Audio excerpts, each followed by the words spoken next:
Bueno, ahí arranca. Vamos a admitir.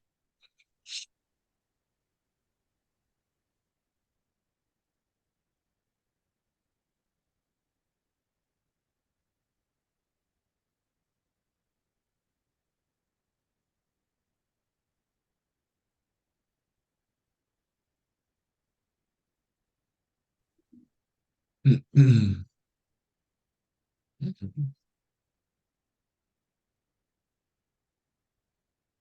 a esperar un segundito y ahí arrancamos.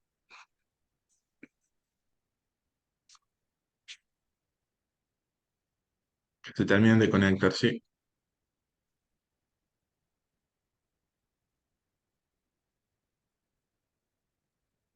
Muchos que dicen.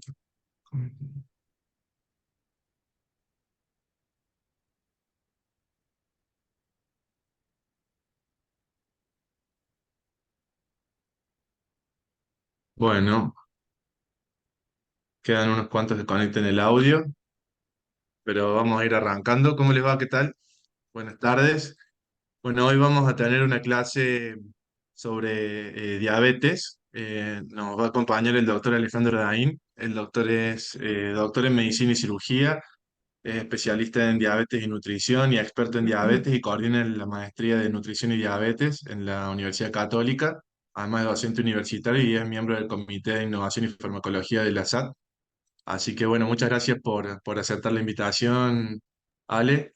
Y bueno, cuando quieras, podés comenzar y compartir. Dale, muchísimas gracias Nico, Marcela, por la invitación, a la sociedad también, y bueno, a todos ustedes que se han conectado, bajo pena de que si no entran no les dan el certificado de hoy, pero no, bueno, se lo vamos a tratar de hacer lo más llevadero posible. Em, Primero que nada, bueno, agradecerles a ustedes, realmente me encanta participar en este tipo de ciclos de formación, me parece que está muy bueno. Siéntanse con total libertad, ahí yo sé que Nico y Marcela van a estar atentos al chat, de hacer la pregunta que quieran. Yo no sé, en ese caso, Nico, si preferís que vamos hablando y que si van apareciendo preguntas por ahí, está bueno ir que las vayan haciendo, porque por ahí al final, a veces me pasa que cuando uno llega al final ya se quiere desconectar, y si por ahí le quedó alguna pregunta, pero bueno, igual podemos hacer un bloque de preguntas al final, como quieran.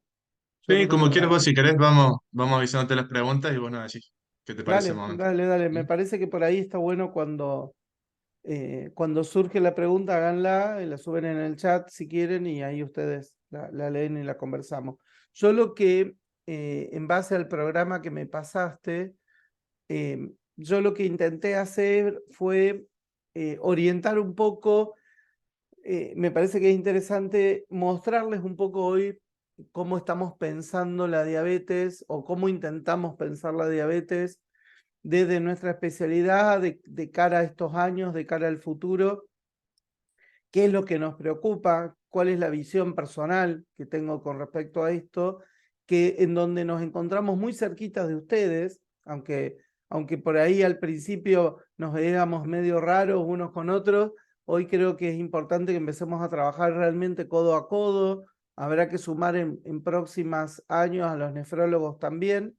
Entonces me parece súper importante esto de que hablemos hoy y que salgan acuerdos en donde hoy, ya casi les diría no hay una brecha, no hay una solución de continuidad entre el diabetólogo y el cardiólogo. Entonces me parece súper importante, y en eso traté de orientar un poquito la charla, eh, con respecto a esa mirada, ¿no? De cardio, de nefro y de cardio-nefro prevención y de control metabólico, ¿no? Que es un poco hoy lo que estamos hablando entre todos. Así que, como les decía, siéntanse completamente libres para hacer la pregunta que quieran y lo conversamos.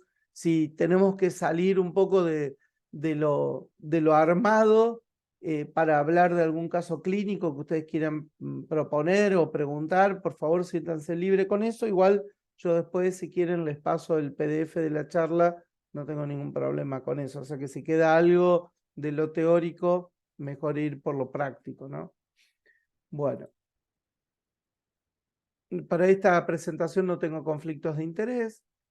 Y lo primero que me parece que es importante que nos pongamos entre todos de acuerdo es en qué lugar estamos con respecto a la diabetes. Ya vamos a repasar algunas cuestiones, los criterios de diagnóstico, pero me parece que eso ustedes lo tienen dentro de todo en claro. Pero a mí esta primera parte es como que me genera mucha preocupación. Por eso les quiero contar, porque me parece que es justo no quemarme la cabeza solito y quemárselas a ustedes también. Entonces quiero contarles un poco cuál es mi visión personal y basado obviamente en los números de dónde estamos y a qué lugar vamos con respecto a la diabetes.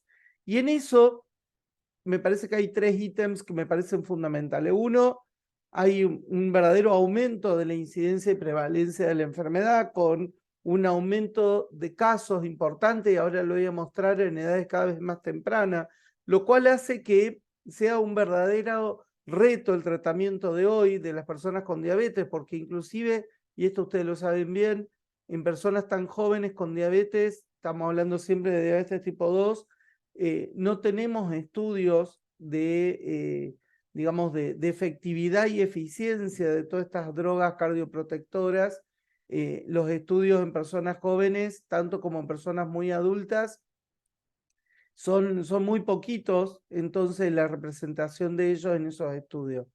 Esto también tiene que ver con un aumento de las complicaciones en esta etapa temprana, con un aumento de mortalidad, y esto conlleva a un verdadero problema de salud global, social y económico, con empeoramiento de la calidad de vida. Fíjense, este primer estudio que les quiero compartir, esto es del 2021, estos estudios de justamente la prevalencia de la enfermedad, ustedes bien saben, porque esto además se va dando con el aumento de prevalencia también de problemas cardiovasculares, de hipertensión, de dislipemia, de obesidad. Pero, ¿qué es lo que más me preocupa en este estudio? Fíjense ustedes, a ver, voy a poner el punterito. Fíjense ustedes que si bien nosotros estamos expuestos a un aumento de la prevalencia, se dice que en Sudamérica el aumento de la prevalencia para los próximos 20 años en diabetes va a ser del 65%. O sea que calcúlenle que si ustedes tienen 10 pacientes sentados afuera en la sala de espera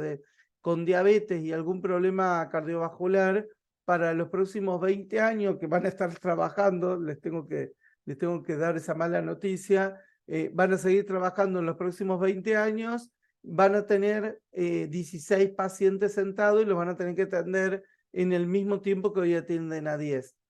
Ahora, eso ya lo conocemos, pero lo que a mí más me impacta es cómo se está moviendo la incidencia.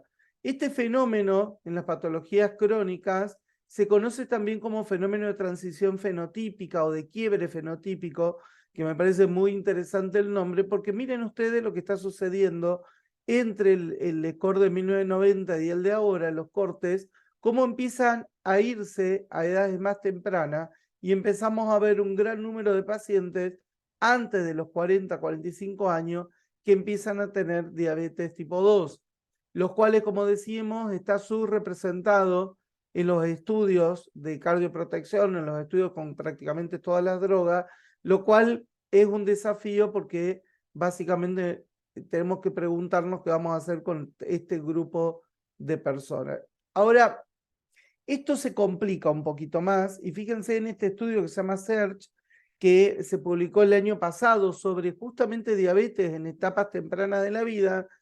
A mí me preocupa mucho porque fíjense que en el corte de 2014-2019, a medida que pasan los años de evolución de la enfermedad, tenemos peor control metabólico. Y esto es realmente importante tenerlo en cuenta, porque ustedes calculen lo siguiente: paciente, 38 años, debut de la diabetes, 38 nomás, ¿no?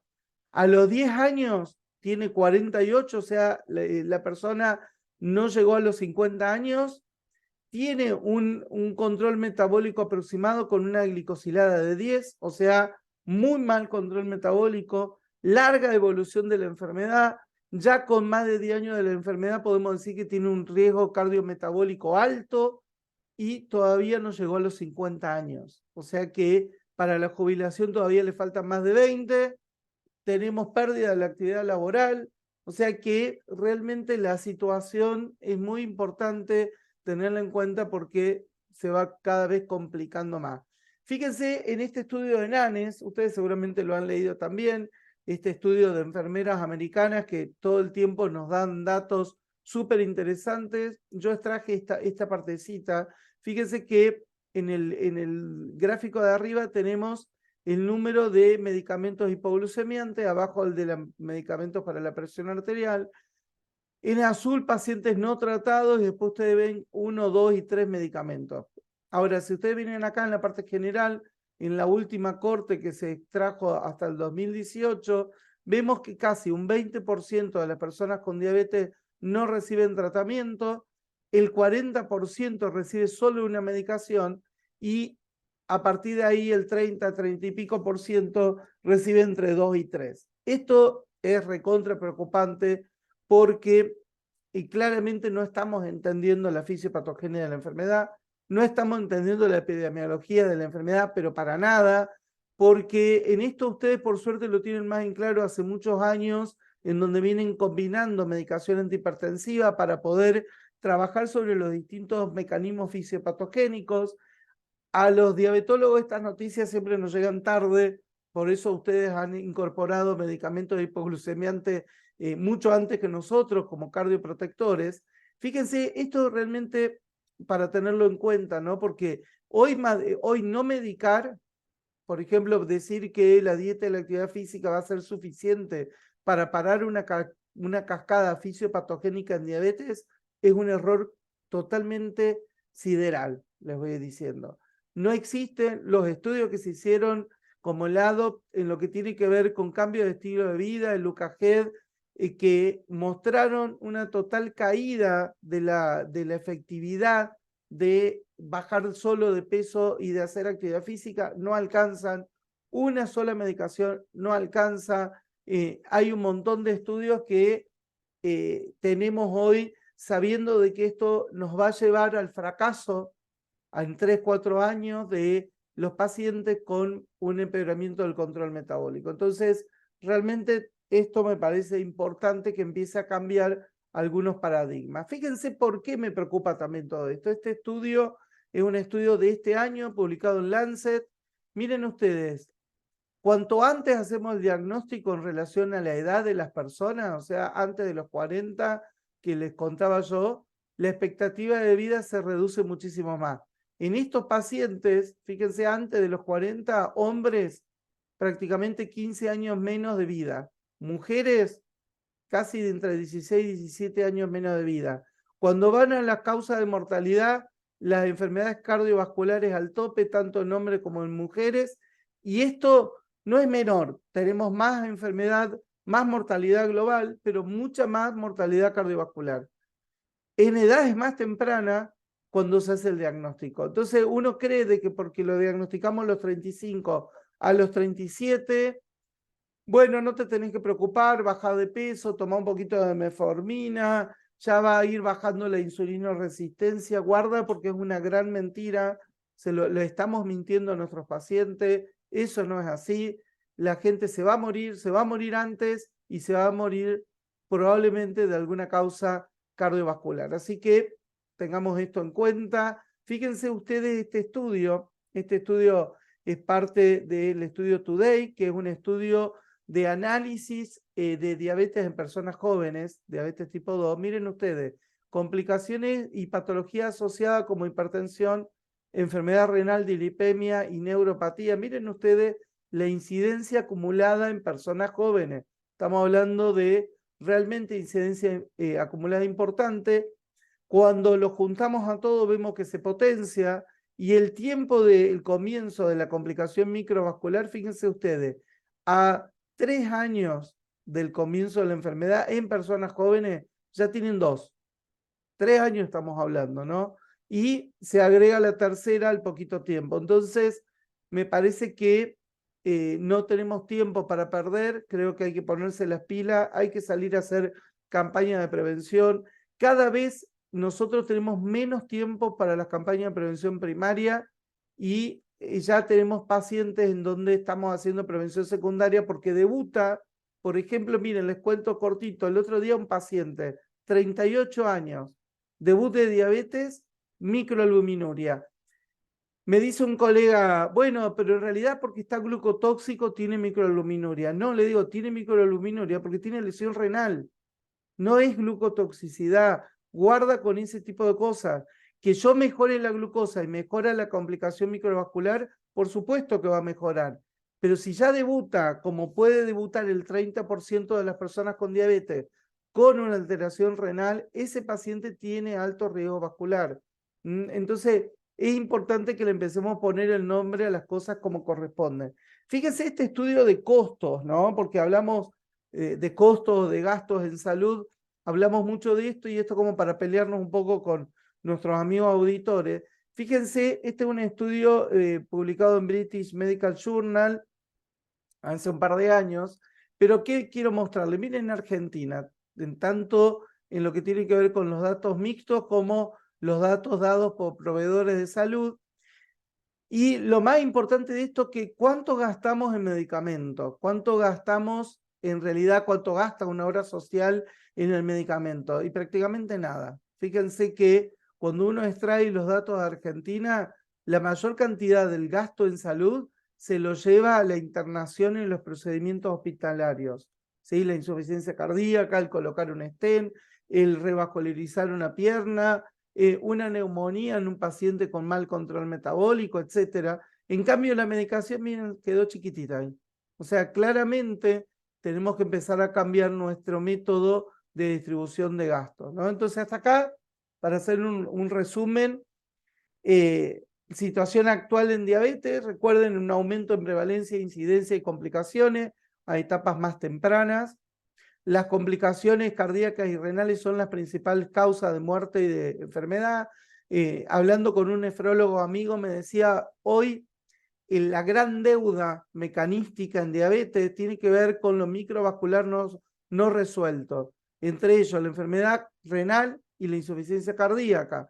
Nosotros hemos mejorado un montón el evento macrovascular, por suerte, porque empezamos a destapar con buenas cosas que destapaban. Entonces, empezamos a poner liberadores de droga, realmente cambió la vida. Yo me pongo a pensar en mi propia residencia cuando salieron los primeros estudios cardiovasculares y comparamos trombolíticos tempranos versus revascularización en agudo. Me quiero morir cuando lo cuento, pero a ver, ¿cómo ha cambiado?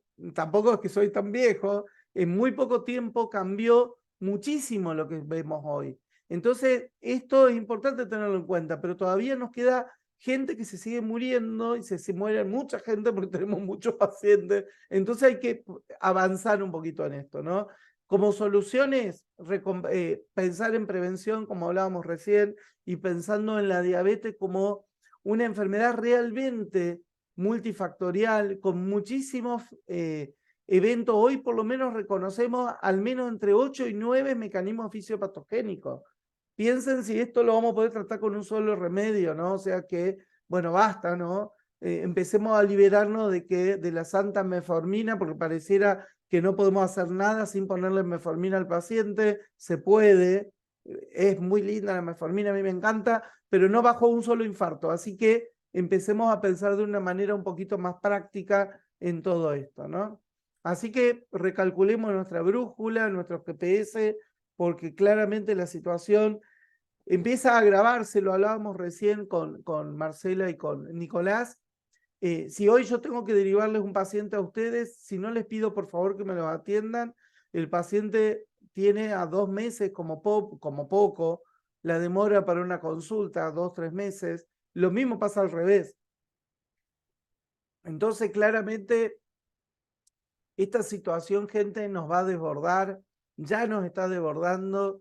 La situación en salud está muy crítica y la incidencia y la prevalencia va aumentando. Entonces, tenemos que empezar a tener tratamientos que sean verdaderamente cardioprotectores, costo efectivos, sobre todo con gran efectividad en lo que tiene que ver con el mejoramiento de los riesgos cardiovasculares y renales. Por eso es importante entender que todo esto tiene que ir orientado a los múltiples caminos fisiopatogénicos, a los múltiples factores de riesgo cardiovascular, de una manera verdaderamente temprana, agresiva y dinámica. Vuelvo al paciente que les contaba. Este paciente se fue del consultorio, se fue en su momento con ya 2 medicamentos para la diabetes de entrada. Se fue con metformina y se fue con un SGLT2. Y uno dice, pero guarda, uy, pobre hombre que tenía 9 de glicosilada, ¿por qué no probaste con actividad física y dieta? ¿Por qué no? Porque no le va a cambiar nada. No digo que no sea importante, es súper importante los hábitos de vida, no digo que no sea importante, pero necesitamos ganar tiempo. Mientras yo más rápido lo lleve al paciente a un control metabólico adecuado y lo sostenga en el tiempo, y mientras más rápido el paciente deje de tener proteinuria, yo voy a bajarle el riesgo vascular al paciente. Entonces, es importante que trabajemos en todo esto y en forma combinada, precoz y dinámica. Por eso la Sociedad Americana de Diabetes, ya desde el 2018, ha cambiado el enfoque. En esto yo los envidio a ustedes sanamente, porque ustedes cambiaron el enfoque desde el 2016 y ya empezaron a hablar de estas drogas cardioprotectoras y nefroprotectoras. Los diabetólogos somos clínicos, los clínicos somos un poco más lentos cuando venimos de la rama clínica, pero por suerte esto hoy está bastante claro. Y fíjense que esto es un círculo, ¿no? ¿Por qué es un círculo? Porque el paciente está en el centro, pero yo tengo que pensar en el control metabólico, en el control del peso, en el control de los factores de riesgo y en la cardioprotección. Ahora, fíjense, yo digo, está muy bien hecha esta guía porque realmente es un círculo. No me alcanza con bajarle la glucosa al paciente, como sería el caso que les conté. Yo le doy una metformina a un paciente con debut. La metformina es un fármaco que tiene una alta eficacia en bajar la glicosilada y me va a volver a los 2 meses con una glicosilada 2 puntos más abajo. No alcanza. Lo mando a hacer actividad física y dieta.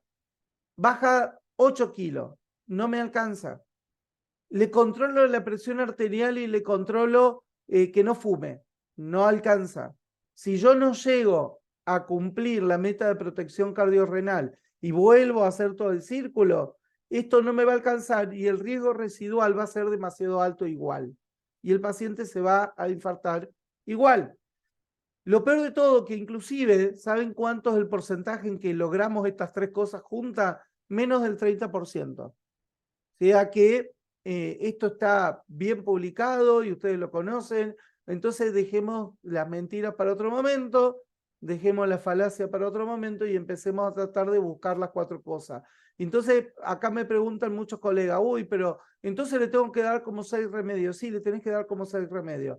Vos podés dejar para el otro mes, perfecto. Y un gran diabetólogo que es el doctor Ashner, que fue presidente de la Sociedad Americana de Diabetes y latinoamericanas, colombianos, una vez en una charla yo le escuché, si uno puede prever pérdida del paciente porque no logra volver en los 2 o 3 próximos meses, entonces tiene que ser mucho más agresivo y dejarlo con la medicación que corresponde al paciente si yo no lo vuelvo a ver. Si ustedes tienen capacidad de verlo al mes, y uno dice, bueno, hoy voy a trabajar en dieta y actividad física, al mes voy a trabajar en control metabólico, al mes, bueno, no sé, está buenísimo que ustedes puedan hacer eso, a mí no me pasa en el consultorio, así que tengo que trabajar en forma más agresiva. Fíjense, ustedes esto lo conocen muy bien, pero en lo que es diabetes a nosotros nos costó reaprender lo que tiene que ver con riesgo cardiovascular, porque nosotros veíamos a una persona con diabetes y decíamos tiene alto riesgo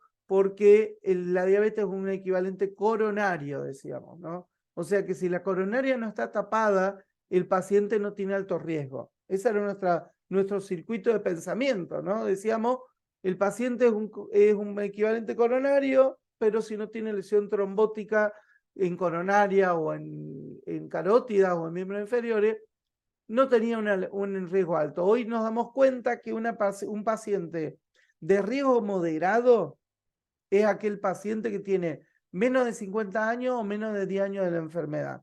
A ver, como para que se activen las neuronas, les tiro una pregunta para el chat. Tienen 10 pacientes con diabetes. Díganme cuántos pacientes de esos 10 tienen riesgo moderado, cumpliendo estos factores, ¿no? Edad, menos de 50 y menos de 10 años de evolución. ¿Cuánto le calculan que tienen realmente solo riesgo moderado? A ver si están despiertos. Bien, ahí Eva, una genia. Eva se merece un 10 porque ya largó como primera. Así que anoten Nico y Marcela, por lo menos. Una Eva, pregunta menos tiene. sí, una pregunta menos para el examen. Muy bien. A ver el resto, a ver si se animan. ¿Cuántos pondrían? Ahí Lucas, tienes media pregunta. 2, muy bien. A ver, vamos, despiértense. Miren que me pongo a cantar y ahí les voy a generar un trauma acústico, ¿eh? Y se los prometo, así que pónganse las pilas. Bueno, ahí hasta ahora despierto están Eva y Lucas nada más, que contestaron 3 y 2 y tienen razón. De 10 pacientes, menos del 30% tienen riesgo moderado. El resto tiene riesgo alto, muy alto. Y el gran desafío hoy es entender que un paciente con múltiples factores de riesgo tiene riesgo alto. Que tiene un paciente con diabetes, dilipemia, obesidad, no saben lo que me cuesta que lo entiendan los colegas y también los auditores. Es un paciente de riesgo alto. Porque la lesión trombótica está re clara que tiene un riesgo alto, es un riesgo extremo. La paciente que tiene lesión de órgano blanco, hoy también llamado como TOD, ¿sí? Como Target Organ Damage, entonces también tiene un riesgo alto, ¿no? Retinopatía, nefropatía, hipertrofia. Hoy justo di una charla en el Congreso de ASACAM, en el Congreso de Auditores Médicos, y les decía, tenemos que dejar de pensar que la hipertrofia del BI es una consecuencia normal de la hipertensión de largo plazo.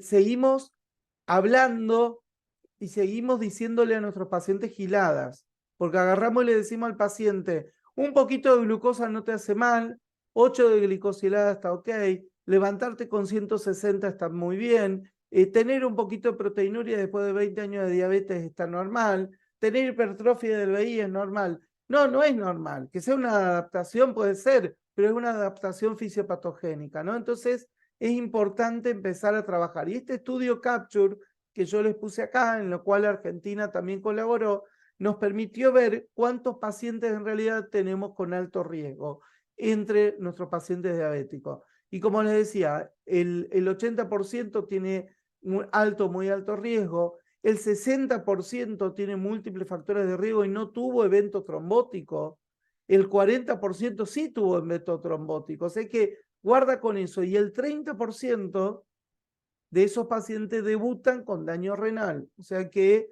empecemos a ponerle el nombre a las cosas. Y les hago otra pregunta, a ver si Eva y Lucas contestan y el resto se prende. De los 10 que yo acabo de ver, dejamos si quieren del lado los 2 de moderado, ¿sí? Supónganse el resto, ¿no? En los 8 pacientes que me quedaron restantes de alto riesgo, ¿no? ¿Cuántos de ellos creen ustedes que hoy están recibiendo un fármaco antidiabético cardioprotector? ¿Sí? Que hoy reciban un SGLT2, una EMPA, una CANA, una DAPA o un agonista GLP-1. ¿Cuántos creen de los 8 que quedaron que reciben estas drogas que pueden producir alteración del curso de la enfermedad, o sea, mejoría en la cardioprotección? Bien, Eva y Lucas se merecen, chicos, un punto extra o 2 ya a esta altura, ¿no? Ahí Eva dice la mitad, Lucas dice 3 o 4. Vamos, el resto, a ver, ¿qué opinan? Bien, vamos, hay otro Lucas. Hoy se ve que es el día de los Lucas. Bien, ¿quién más? ¿Quién da más? ¿Quién da menos? 1 o 2, Matías. Matías, ¿cómo andás, Matías? Matías fue ayudante de Histo en mis épocas. Y presentamos hasta un póster juntos. Muy bien. Gustavo dice el 10%. Excelente.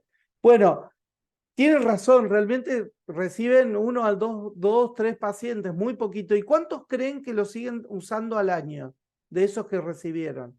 Todo esto se los cuento desde el estudio Capture. ¿Cuántos creen? Por ejemplo, le pusieron a 3 de los 8. ¿Cuántos de esos 3 al año siguen tomando EMPA, por ejemplo, o DAPA? Miren qué datos, ¿no? Uno, sí, totalmente. Muy bien, Gustavo. Excelente. Uno, Eva. Bien. Eva, te quedaste atrás hoy ahora con la respuesta, ¿eh? Venías primera. Muy bien, chicos. Excelente.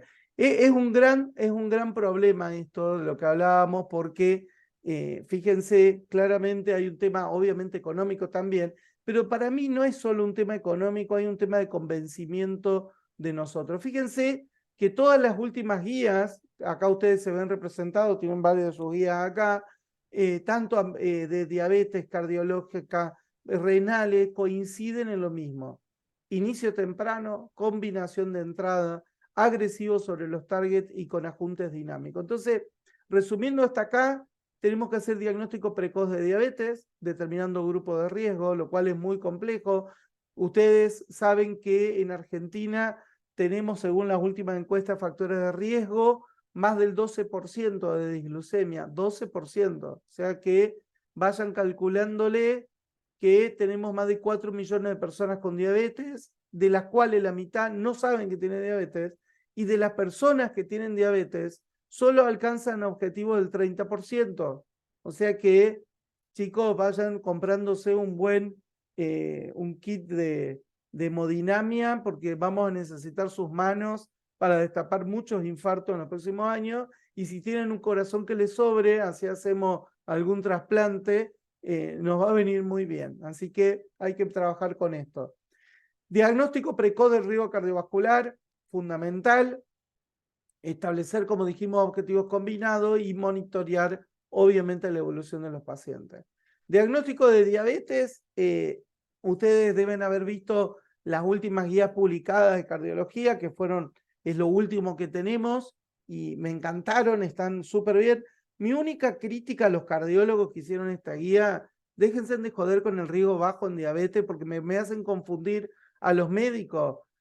Vengo diciendo que no hay riesgo bajo en diabetes y ahora ustedes dijeron, si tiene un score cardiológico en menos del 5%, a los 10 años es riesgo bajo. No, dejémoslo en riesgo moderado y riesgo alto, porque si no me van a confundir a los clínicos y van a volver a creer que la diabetes no genera problemas. Pero bueno, ustedes tienen acá el diagnóstico de diabetes y prediabetes, esto ustedes lo conocen. Recuerden que hoy una persona es diabética con más de 2 glucosas en ayunas de 126, una prueba de tolerancia a la glucosa de más de 200 a las 2 horas o una hemoglobina glicosilada de más de 6,5. Los métodos son buenos, los laboratorios son buenos y los diagnósticos son los diagnósticos. O sea que el paciente viene y tiene esos valores, tenés diabetes, flaco, y hay que empezar con el tratamiento. Después, ustedes tienen la prediabetes, que es muy importante hacerle un seguimiento.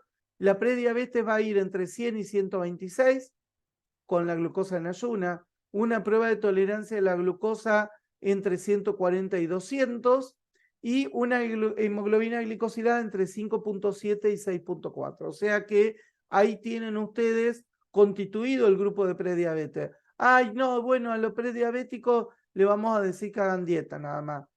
Guarda con eso, hay que seguirlo, es un grupo muy importante y cada vez son más jóvenes también.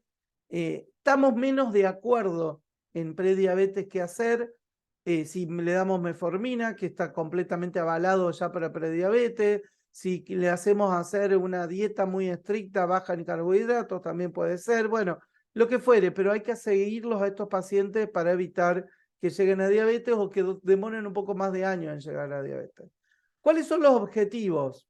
Y esto, imagínense en un viaje, yo ya estoy soñando con mis vacaciones, esta última etapa del año me está quemando la cabeza, pero imagínense en un viaje, tienen 3 puertos, el último puerto los lleva a esta isla paradisíaca divina, Islas Mujeres, si quieren ponerle así un nombre, frente ahí de Cancún, están pero listos para el viaje. Primera etapa del viaje, tenemos que ir determinando objetivos, podemos hacer que sea el control metabólico, excelente, no hay problema, pero el viaje sigue, si no ustedes no llegan a la isla. Entonces, segunda parada, voy a utilizar el control de peso, factor de riesgo cardiovascular, entonces voy a controlar su glicosilada, su peso, su tensión, sus lípidos y veré si tiene que estar antiagregado o no. Pero acá no, esta parada es una parada larga, les aviso.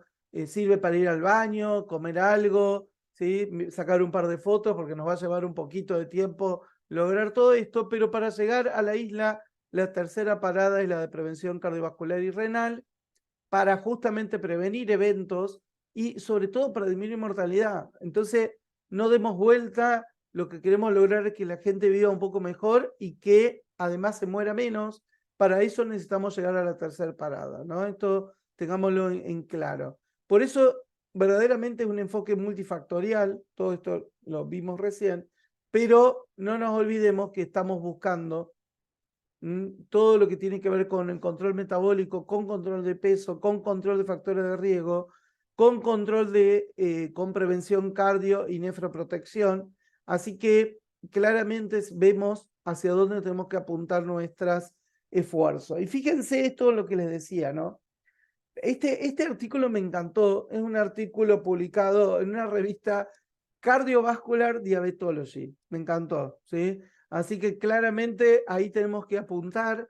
Fíjense, hoy hablamos de riesgo extraído, ¿no? Hablamos mucho de riesgo residual, pero fíjense que gracias a este grupo nuevo de drogas, a los agonistas GLP-1 y a los bloqueantes de los canales o de los cotransportes de sodio y glucosa tipo 2, logramos hablar del riesgo que sacamos cardiovascular o cardiorrenal. Fíjense en los eventos cardiovasculares combinados, ustedes ahí lo van viendo comparado al de PP4, que es una droga muy interesante como hipoglucemiante, pero es neutra en lo que tiene que ver con eventos cardiovasculares y renales.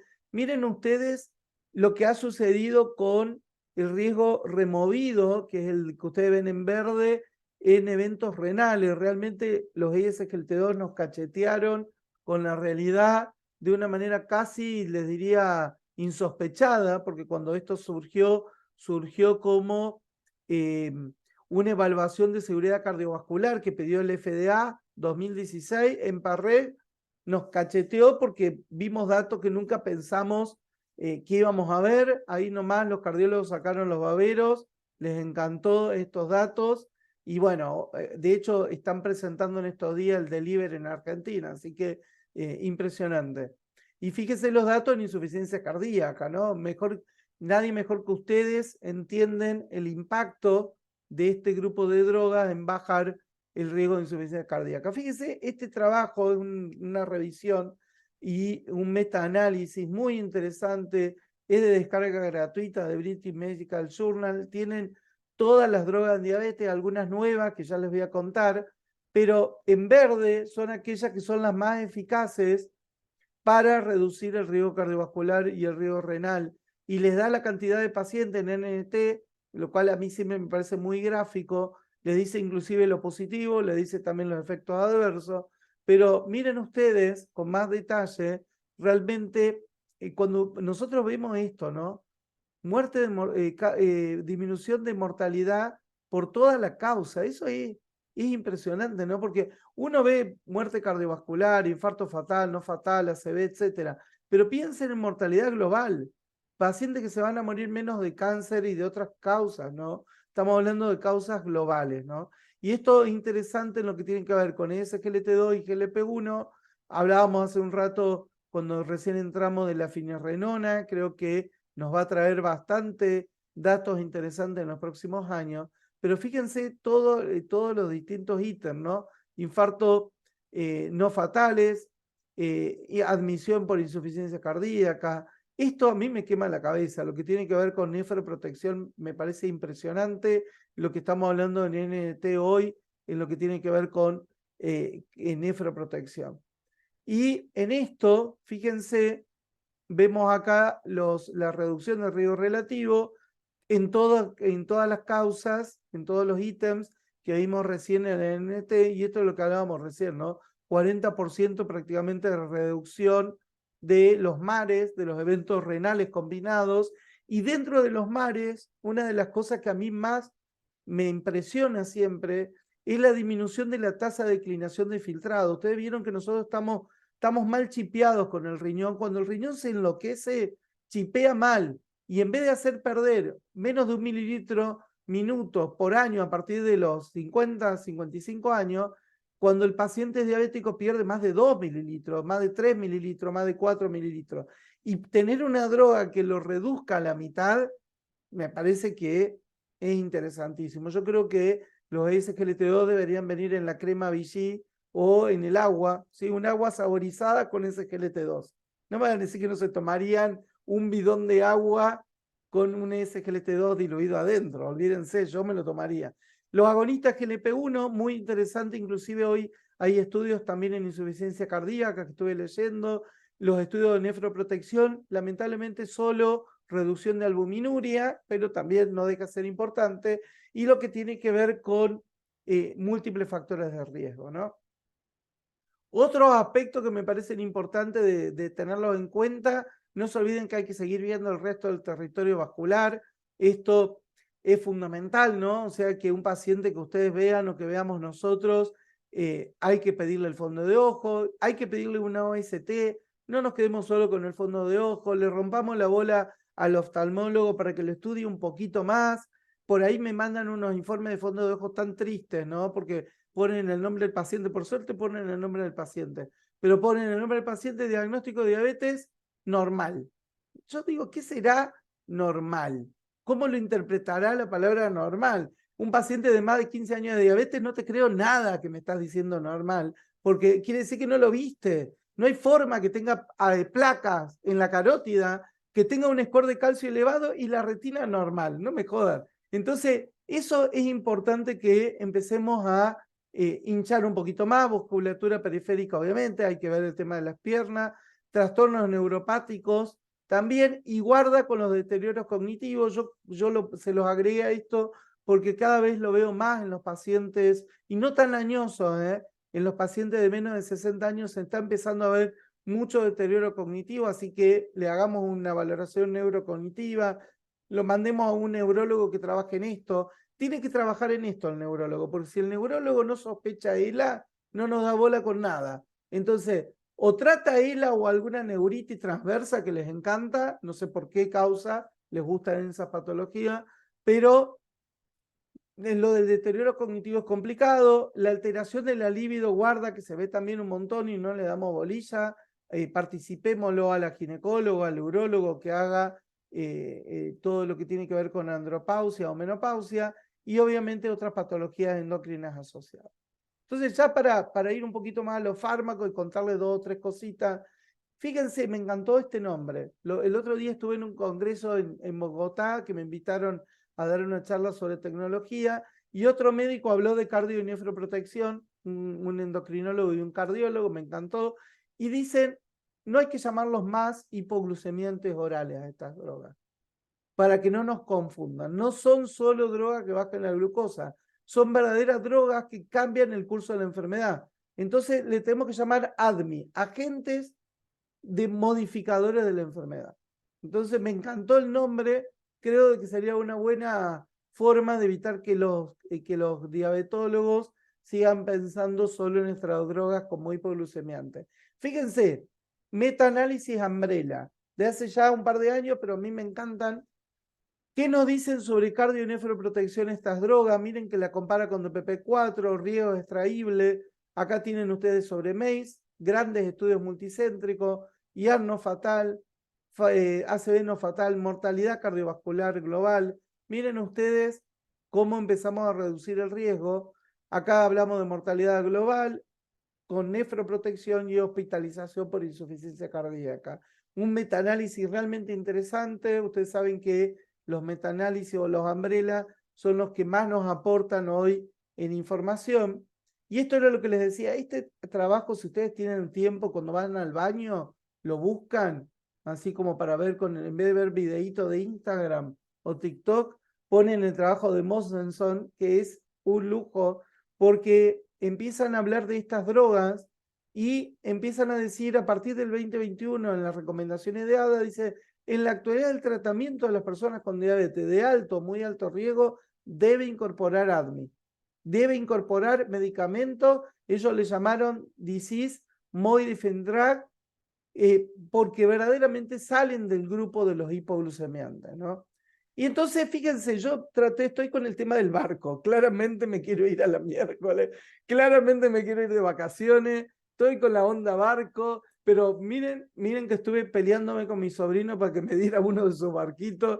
Pero miren ustedes, ¿qué era lo que nosotros hacíamos como diabetólogos antes del 2016? La base del barco que iba sobre el riesgo cardiorrenal tenía metformina, sulfodroga e insulina. No nos tocaron la insulina porque ahí armábamos quilombo, quedábamos goma, 100 años de insulina, y yo ahora estoy diciendo que la insulina no baja el riesgo cardiovascular y a todos los diabetólogos les duele el corazón, pero lo cual es así. Estudios de origen hace unos años nos mostraron de que la insulina, que tiene un montón de ventajas en tratamiento intensivo, no baja el riesgo cardiovascular, no disminuye el riesgo de infarto, no disminuye el riesgo de aterotrombosis. Arriba tenemos drogas muy interesantes como los de PP4, como hipoglucemiantes, son repiolas porque son neutros, las glinidas, que son otra forma de sulfodroga, y arriba teníamos las nuevas drogas como los GLP-1 y SGLT2. Ahí le puse mal las siglas, tuve una dilexia de escritura. Fíjense qué pasa con este barco hoy. Esto pasa, ¿sí? Se hunde. Ese barco con esa base se hunde. Es un paciente que va directo al evento cardiovascular o renal, porque si nosotros vamos a dejar los fármacos que modifican enfermedad para lo último, la cosa se complica. Entonces, el barquito nuestro tiene que ser hoy así. La base para el riesgo cardiorrenal tienen que ser este grupo de drogas. La metformina, hagan lo que quieran con la metformina, la pueden poner un poquito más arriba, la pueden combinar, así los endocrinólogos y diabetólogos no se vuelven locos, pero DPP4, cuando necesiten bajar un poco más la glucosa, la pueden usar combinado. Recuerden que no puedo usar DPP4 con GLP-1 porque vienen de la misma familia. Y a lo último, cuando ya no queda otro recurso y tengan que bajar glucosa, nada más que para bajar glucosa, pueden usar sulfodroga o glinida, y la insulina, obviamente, en pacientes que ya van a tener van a tener disminución de la reserva de insulina, ¿sí? Estos pacientes insulinoprivos, les voy a tener que poner insulina. El 30% de los pacientes con diabetes tipo 2 requieren de insulina en algún momento de la evolución de su enfermedad para el control de la glucosa, o sea que va a seguir estando. Ya para avanzar un poco más, ahí ustedes ven estos dibujitos, se los súper recomiendo, están en la guía de cardio, así que seguramente ustedes lo deben tener, pero lo puse para que veamos el lugar que tienen hoy estas drogas. Fíjense, clase 1, clase 1, clase 1, clase 1. Claramente, si no nos convencemos de esto, estamos en el horno. Acá es el único error que tuvieron, discúlpenme, esto de bajo riesgo, una cagada. Uy, perdón, cierto que se estaba grabando, pero bueno. Los cordobeses tenemos la autorización de decirlo, pero esto no, para mí realmente lo critico, pero en todo lo otro estoy totalmente de acuerdo y hay que trabajar en prevención cardiovascular. Ahí ustedes lo ven, ¿sí? El score de diabetes, el score 2 de diabetes, riesgo cardiovascular, target organ damage, que ya lo hablamos, y esto tener en cuenta los pacientes por debajo de 60 mililitros, ya tenemos lesión de órgano blanco a nivel renal. Si tienen menos de 45 ya es severo, lo pone en un grupo bastante importante de riesgo. Si tiene más de 300 también es severo, y si tiene retinopatía proliferativa también es severo, ¿no? Más de 30 a 300 tiene riesgo alto, pero todavía no riesgo muy alto. Así que esto me parece que sí me parece interesante porque al principio de lo de riesgo alto y muy alto era un clúster medio amplio, ¿no? Y ahora empezamos a cerrarlo un poquito. Esto también ustedes lo tienen de la última guía, muy interesante, y claramente el paciente que está acá, clase 1, clase 2B, tiene que recibir este grupo de droga, ¿no? O sea que me parece muy claro. Hablando dos palabritas cortas de GLP-1, fíjense la línea que tiene hoy de investigación, tanto en diabetes como en obesidad. Esto lo estamos indicando nosotros, lo están indicando ustedes. Anímense a indicarlo y anímense a hacer los papeles para los auditores también ustedes. Así lo disfrutan como nosotros lo disfrutamos muchísimo. Así que hoy en la Argentina tenemos liraglutide, tenemos Victoza, tenemos Ozempic, que es semaglutide, que es semanal, tenemos Saxenda para el peso, todavía no tenemos Wegovy, qué nombrecito. ¿Se imaginan un cordobés diciendo Wegovy? Esto es imposible, no hay forma de pronunciarlo, pero tenemos estas drogas hoy en el país para trabajar. Ahí tienen ustedes los efectos que tienen que ver con los beneficios de los agonistas GLP-1. Acuérdense que estas drogas son hormonas que se liberan normalmente, son hormonas a dosis suprafisiológica, pero se liberan normalmente cuando hacemos una ingesta de alimentos, y esta liberación que tiene tanto del GLP-1 como del GIP generan aumento de secreción de insulina, disminuyen el glucagón, disminuyen la producción de glucosa, pero tienen efectos muy interesantes sobre el vaciado gástrico y la saciedad, lo cual lo vuelve un arma muy interesante para la obesidad, pero sobre todo tienen cardio y nefroprotección, que ustedes lo conocen muy bien. ¿Por qué digo suprafisiológico? Porque el inhibidor de PP4 puede lograr disminuir la glucosa plasmática al inhibir las enzimas de PP4, pero solo queda el mismo nivel de GLP-1 que el paciente tenía, por eso decimos niveles fisiológicos. En cambio, con los GLP-1 lo que logramos son niveles suprafisiológicos que generan el resto de los efectos, ¿no? El efecto sobre el peso y sobre todo el efecto cardioprotector, que es lo que nos súper interesa. Fíjense, acá les armé un resumen de la familia. Nosotros con los agonistas GLP-1 también hay un grupo interesante combinado con insulina. Acá solo tenemos la combinación de glargina con lixisenatide. El único embole de lixisenatide que solo es igual al GLP-1 en un 50%, porque viene de la vieja exendina. No sé si se acuerdan el Bayeta, el Vieta, que en un momento lo utilizamos 2 veces al día. Ese Vieta era muy parecido, era mucho más parecido a la exendina del batracio, donde se sacó, que al homólogo humano. Entonces no se pudo encontrar con lixisenatide, que el estudio del ELIXA, que ustedes seguro que lo conocen, no se vio la reducción de riesgo cardiovascular. Único embole, anda muy bien para bajar la glucemia postprandial, pero no baja el riesgo cardiovascular. Con respecto a los otros, ustedes fíjense que tienen de vida media corta, donde están estas drogas, y de media larga, donde tenemos la liraglutida, que se pone de manera diaria, y donde tenemos el semaglutide, que se pone una vez a la semana, y donde tenemos el dulaglutide, que también está en el país, que se conoce como Trulicity, que se pone también una vez a la semana, pero esta es una macromolécula porque se une a albúmina, y eso hace que no pase muy bien la barrera hematoencefálica, por lo que no genera tanto descenso de peso, pero sí todos los efectos cardioprotectores, e inclusive tiene estudios como el Rewind en prevención primaria muy interesantes. ¿Qué se viene? Ya le voy a mostrar, duales con GIP, tirzepatida, está pegando un knockout increíble, una reducción de peso increíble, y ahora también se vienen los triples, así como para que solo podamos recetarlo a los diabetólogos, porque nos dio mucha bronca que nos saquen a los SGLT2, no, mentira, pero estos triples, ya les voy a mostrar, vienen con un análogo del glucagón también, muy interesante. Voy a pasar esto. Ahí tienen las formas comerciales. ¿Qué tenemos en el país? Trulicity, tenemos Ozempic, tenemos, este era el que yo les decía, el Vieta, que ya salió del mercado, tenemos Victoza, que es diario, y tenemos la combinación de glargina lixisenatide. Yo tengo un par de pacientes, realmente andan muy bien, pero uno tiene que tener en cuenta siempre que no logra cardioprotección con este. Habría que agregarle, por ejemplo, un SGLT2, pero muy interesante para el tratamiento de la diabetes. Ahí tienen los beneficios de primera, segunda y las próximas generaciones. Acá tenemos liraglutide y lixisenatide, que yo les contaba, muy bueno para el descenso de la glicosilada, moderado para peso, pero con beneficio cardiovascular establecido para el liraglutide. De segunda generación tenemos los semanales, semaglutide y dulaglutide. Lo que se viene, que ya está aprobado, es el semaglutide oral, que tienen muchísima mejor adherencia al ser semanales, con beneficios cardio y nefroprotectores también establecidos, y esto es lo que se viene en agonistas duales y triples.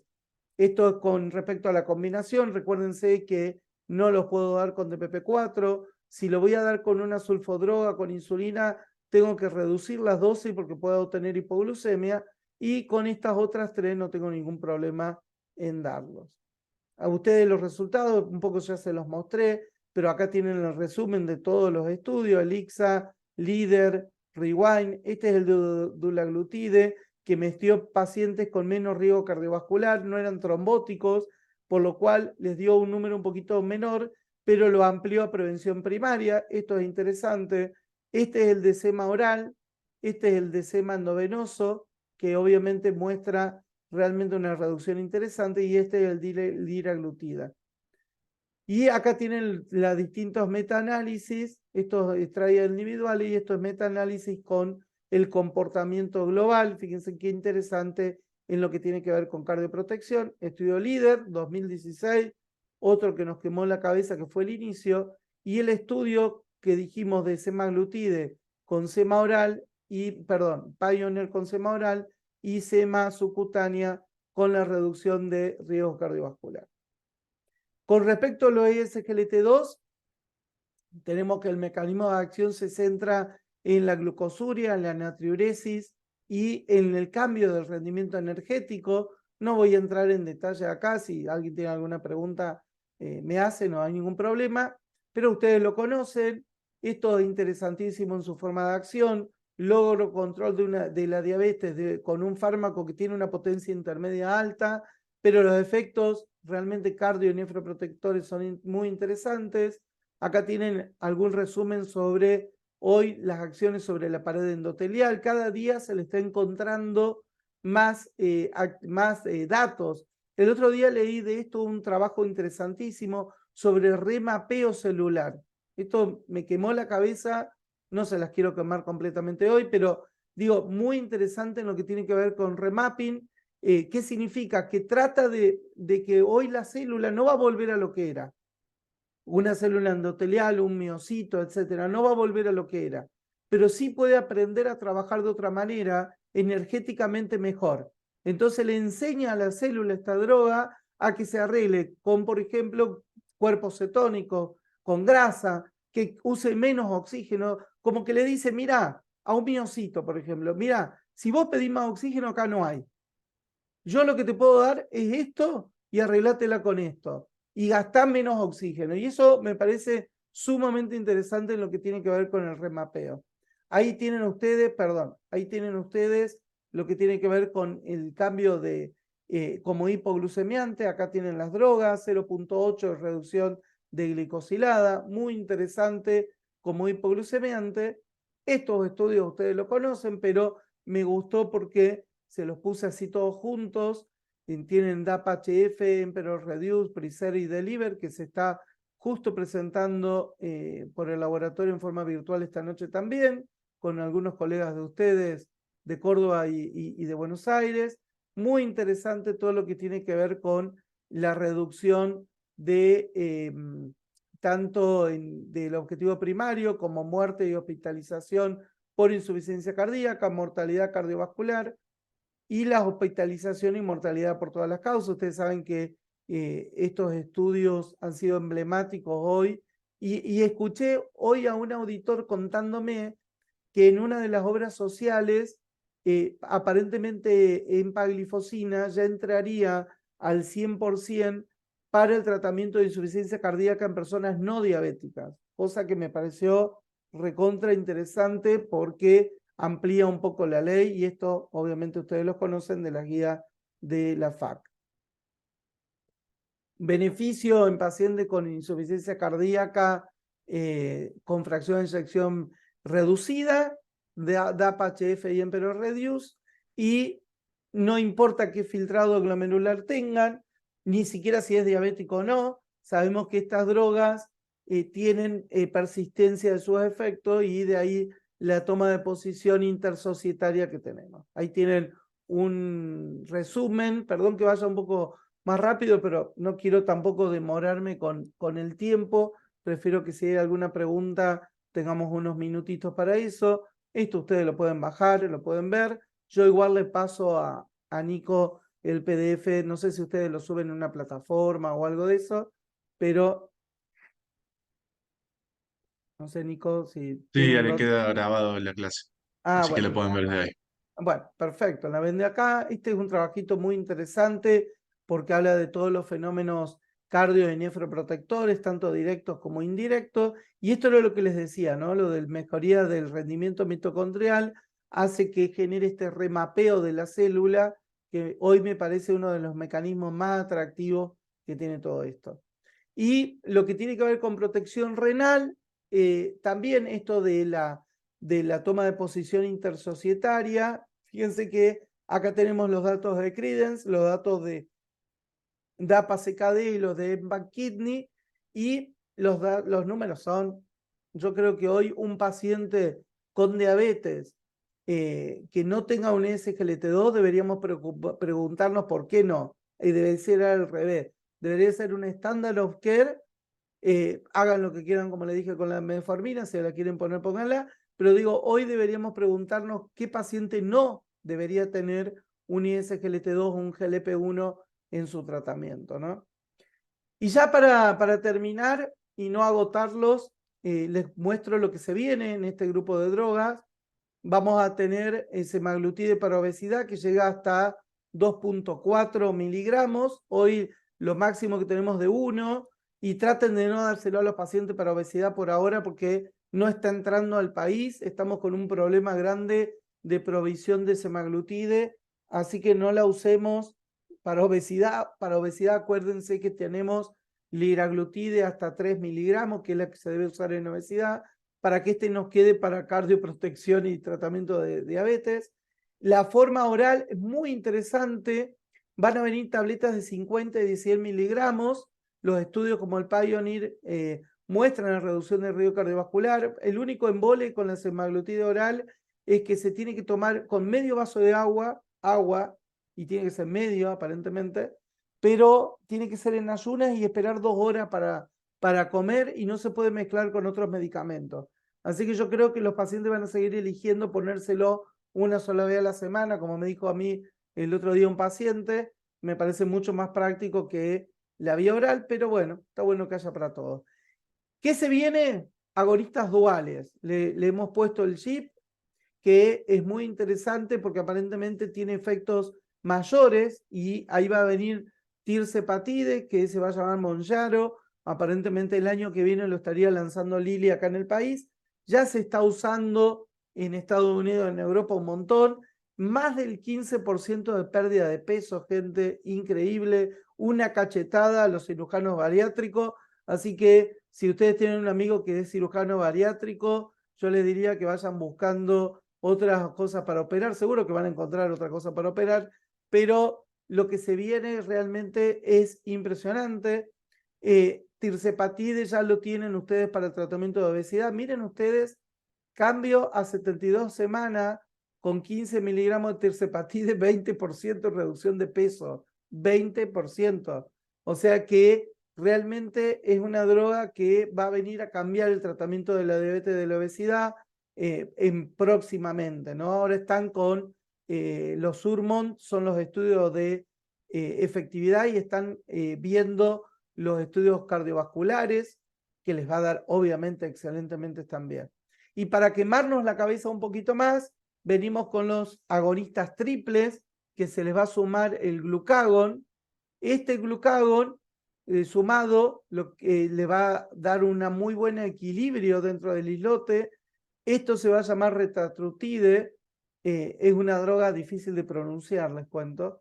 Y otro que se viene es la unión de semaglutide con un agonista amilínico. ¿Se acuerdan que en el islote teníamos amilina? Y la amilina también bajaba de la ansiedad y el apetito y potenciaba el efecto de la célula beta. Bueno, han encontrado metérselo a la semaglutide y ahí tienen los estudios. Tuve la oportunidad de estar en nada ahora cuando se presentó, impresionante, más del 25% de reducción de peso. Por eso les digo, hay que decirle a los bariátricos que vayan viendo qué otra cosa hacen, porque se viene un cambio impresionante. Miren ustedes esta diapo, la saqué de ahora del Congreso de Bogotá, me encantó. Miren ustedes, 22% de TIRSE, 25% de retratrutide, ¿sí? Esto es lo que se viene. Y esta es otra droga, este orfoglipron es un agonista del GLP-1 no péptido, no peptídico, muy interesante también. Ahí tienen ustedes los distintos drogas que se vienen. Y esto es lo que está publicado hasta ahora. Esto es de sema y craglintina, con el cambio de peso que les contaba. Ahí tienen los distintos estudios. Muy interesante, sema 2.4 con este análogo de amilina, que empezamos a ver un montón de drogas nuevas que se empiezan a sumar. Así que bueno, en resumen, tenemos un gran camino por recorrer. Yo soy un gran entusiasta de todo esto nuevo. Tenemos que ir a trabajar en cardioprotección y nefroprotección. Hay que luchar en contra de la inercia. Tenemos que educar a nuestros colegas. Tenemos que trabajar en forma dinámica y en equipo. Y por supuesto con el paciente en el centro. Así que muchísimas gracias. Perdón que me demoré unos 10 minutitos. No quería terminar de dejar de mostrarles esas cositas. Bueno, muchísimas gracias, Ale. Muy claro y conciso por un tema que era bastante largo. No sé, chicos, si tienen alguna pregunta, vos, Marce, respecto a esto, cosas de la práctica cotidiana. No, estaba pensando que hablaba el doc de lo que es la actividad física y hablando de los últimos, de la actividad física y de los cambios de estilo de vida, que por ahí nosotros hacemos mucho hincapié en eso, que no sigue siendo suficiente. Si sumado a las últimas drogas de las que estabas hablando, uno tendría ahí un poquito más de espalda. Yo creo que hay una gran parte de la prevención que nos está faltando y la educación alimentaria en gente joven, yo creo que va a ir empeorándose, no está mejorando. Totalmente. Entonces, Sí, yo creo que sí, yo creo que va a dar un buen marco para combinar con el resto, ¿no? O sea que no es que uno tenga que hacer una cosa y dejar de hacer otra. Me parece que es interesante que una persona que nunca pudo bajar pueda utilizar un medicamento que lo ayude a bajar, seguramente que lo va a motivar para el resto también, ¿no? Creo que todas estas estrategias están buenas cuando se suman. Totalmente de acuerdo. Ale, ¿y vos qué pensás en, porque, bueno, está claro que cuando tenemos un paciente en el consultorio, nosotros como cardiólogos, digamos, obviamente que vamos a elegir los grupos farmacológicos que tienen este beneficio, digamos, ¿no? De cardioprotección a la hora de darle un tratamiento, pero la pregunta, no sé si es la pregunta de millón, pero ¿qué hacemos con estos pacientes que se encuentran con tolerancia normal a la glucosa, digamos, y tienen patología cardiovascular? ¿Qué opinas vos? Mira, a ver, está buena la pregunta. Si tiene tolerancia normal a la glucosa, o sea, si no son diabéticos ni prediabéticos, yo te diría, yo iría de lleno, de hecho lo hago con mis pacientes, con liraglutida de 3 miligramos. Eso permite la reducción del peso en un 10%, que no es malo, porque sabemos que eso reduce el riesgo cardiovascular. Y por otro lado, el liraglutide también mostró los estudios de reducción de riesgo. Si bien lo hizo en personas con diabetes y con alto riesgo cardiovascular, porque el grupo del líder estaban todos, digamos, eran todos pacientes que habían sido revascularizados. Yo creo que la reducción de peso ahí le va a traer reducción seguro de riesgo cardíaco. Entonces, para mí, hoy es lo que tenemos. O sea, si vos necesitas, porque ahí no te va a ayudar mucho la metformina, aunque nos tentemos en agregarla, no te va a ayudar ninguna otra droga de los antidiabéticos. Pero sí, como decía Marce, con reducción con actividad física, reducción de peso, cambios alimentarios, pero ayuda muchísimo. Yo tengo muy buena experiencia con Lira de 3 y úsenla. No es difícil de usar. Hoy hay un montón de accesibilidad para los pacientes y hay que empezar. Yo siempre digo, el paciente no puede esperar 3, 4 meses para llegar a una consulta. Tenemos que empezar a aprender a usar estas drogas todos, porque es fundamental. Yo estoy chocho cuando viene un paciente y me dice, sí, el cardiólogo me dejó Lira, empecé a utilizarlo, me mandó para que ustedes me terminen de dar el resto de las indicaciones. Creo que hay que trabajar un poco más agresivamente y entre todos, porque es la única forma de empezar a cambiar esta realidad. A eso sí Sí, hagan tal por cual. favor los papeles ustedes también, ¿eh?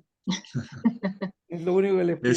Esa era la pregunta porque uno básicamente en esa situación está tentado de poner metformina y no vas a lograr el objetivo que estás buscando, ¿no? Básicamente. Sí, desde Totalmente. el punto de vista metabólico, pero no desde el punto de vista de la prevención de la cardioprotección, ¿no? No, totalmente. Sí, también Eh, pasa mucho de que la metformina por ahí la conocemos un poco más que todas estas nuevas drogas, entonces por ahí en el consultorio hay un poco más de confianza, que es como dice, Sí, a ver, si el paciente tiene diabetes o tiene prediabetes y quieres usar metformina, estás totalmente avalada, está perfecto que lo hagas. Digamos, en este punto todos tenemos una matrícula habilitada y podemos recetar lo que querramos recetar, lo cual me parece que hay que entenderlo, ¿no? Por ahí no alcanza para el control metabólico, por ahí yo tengo pacientes que vienen derivados del ginecólogo, del cardiólogo, etcétera, y que por ejemplo, hizo un debut de diabetes y le pusieron metformina. Está buenísimo, hay que hacerlo, porque el paciente debutó, va a tardar 2 meses en llegar a la consulta, y yo con una metformina bien dada, le estoy bajando el control metabólico, o sea, le estoy mejorando el control metabólico, y estoy empezando a mejorar un montón de otras cuestiones microvasculares. O sea que está bárbaro que hay que hacerlo. Pero ahora, si no es diabético, no tiene como mucho efecto en una persona con obesidad, no es una droga que baje de peso. Si baja de peso es porque se cagan todos, pero nada más que por eso, ¿viste? Así que. Acá Ale nos hicieron una pregunta, dos preguntas nos hicieron. Bueno, si no se habló de predisposición genética, ¿qué impacto se estima hoy en el desarrollo de diabetes y la aparición de comorbilidades? Mira, Y es muy buena pregunta esa de Gustavo. Hay un proyecto muy interesante que se llama Proyecto Andy, que es un proyecto escandinavo, que más que genético se habla hoy de fenotipos, ¿no? De grupos fenotípicos en diabetes. Ya se han encontrado 6 clústeres de pacientes con diabetes que muestran diferencias fenotípicas, lo que nos va a ayudar mucho a entender cómo medicar a esos grupos. Porque hoy por hoy, viste que vos das la medicación, como les pasa a ustedes también en la parte cardiovascular, y vos tenés respondedores y no respondedores. Vos decís, uy, no respondió, se infartó y ya tenía la aspirina. Entonces ya tenés que pensar en otro grupo de droga. Hoy sabemos que tenemos un 40-50% de pacientes que no responden a la aspirina, pero no podés hacer test de manera genérica para eso. En diabetes pasa lo mismo. Pacientes que responden o pacientes que no responden al descenso de glicosilada. Y bueno, se está trabajando en eso y es muy interesante el trabajo que se está haciendo. De ahí surgen cosas como obesos metabólicamente sanos y enfermos, personas con diabetes que no tienen obesidad y ya tienen insulinopenia, etcétera. Muy interesante lo del proyecto Andes. Y gracias. Y una pregunta más hicieron, ¿cuál es la expectativa en el tratamiento con los reductores de peso y la DAPA o las glifosinas, digamos? ¿Qué sería reductores de peso de estas drogas GLP-1 más Supongo DAPA que o más, claro, más tratamiento combinado? Bueno, hay que ver, todavía faltan los estudios. Uno intenta entender que usar hoy un GLP-1 con un SGLT2 es una combinación ideal, ¿no? Porque combinás mecanismos fisiopatogénicos que son combinables con reducción de riesgo cardiovascular. Lo que todavía no tenemos muy en claro es que si esta reducción de riesgo cardiovascular o de peso o nefroprotección va a ser sumatorio o no. Eso todavía hay estudios retrospectivos y observacionales muy interesantes, pero todavía no tenemos estudios prospectivos que nos muestren cuál va a ser el RR de todo esto, de esta sumatoria, ¿no? Por eso todavía en las guías uno lo ve como que están ordenados por escala terapéutica, ¿no? Uno dice, bueno, le pongo el ISGLT2, le pongo la metformina, si no logro lo que quiero, le pongo un GLP-1. Todavía no hay una idea de tratamiento combinado inicial con estas drogas. En el consultorio uno off-label muchas veces lo hace, más si tiene una obra social que nos permita, obviamente, si yo le puedo mandar al paciente a la casa con metformina, un SGLT2 y un GLP-1, ya estoy, lo veo en 6 meses. acá nos preguntan también si liraglutida se inicia con 3 miligramos directamente o si hay que hacer un ascenso un ascenso de la dosis semanal hasta los 3 miligramos. Sí, conviene titularlo, salvo que quieran tener al paciente tipo vomitador serial exorcista. Sí, conviene titularlo porque da muchos síntomas gastrointestinales las primeras semanas, entonces en general uno usa 0,6 1 o 2 semanas, después 1,2, 1,8. Ahí una vez que ya va escalando la dosis, si los síntomas gastrointestinales ya están controlados, conviene llegar cuanto antes se pueda, por ejemplo, semanalmente a 3. ¿Sí? Porque lo que está visto que con dosis, primero, por debajo de 1.8, salvo que el paciente sea muy sensible a la droga, no bajan nada. Recién empiezan a bajar entre 1.8 y 3 y hay que llevarlos a la dosis terapéutica más alta, que es la de 3, donde se ha visto la efectividad del descenso del 10%.